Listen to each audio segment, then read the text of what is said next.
চার্চের পাশে অবস্থিত ডন বস্কো মিউজিয়াম উত্তর পূর্ব ভারতের সংস্কৃতি, শিল্প ও ঐতিহ্যের একটি অন্যতম নিদর্শন।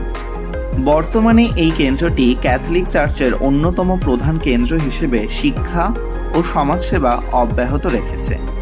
এই স্থানটি শুধুমাত্র ধর্মীয় কেন্দ্র নয়, বরং স্থানীয় মানুষের শিক্ষা ও সংস্কৃতির উন্নয়নেও গুরুত্বপূর্ণ ভূমিকা পালন করেছে। এই চার্চটি বালির ওপরে দাঁড়িয়ে আছে এবং নিচের শিলাস্তরের সাথে কোনো সরাসরি যোগাযোগ নেই।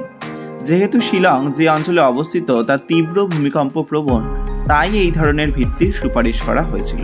1980 সাল থেকেই এখানে প্রতি বুধবার বিশেষ প্রার্থনা সভা অনুষ্ঠিত হয়ে আসে। এরপরে আমরা যে পার্কটিতে এলাম সেটির নাম কা ফান নোংলায়েন্ট পার্ক, যা মেঘালয়ের খাসি পাহাড়ের একজন অত্যন্ত সাহসী এবং বিস্তৃত নারী স্বাধীনতা সংগ্রামীর উদ্দেশ্যে গঠিত, যিনি খাসি পাহাড়ের লৌহ মানবী নামে পরিচিত এবং ব্রিটিশদের বিরুদ্ধে প্রতিরোধ গড়ে তুলেছিলেন।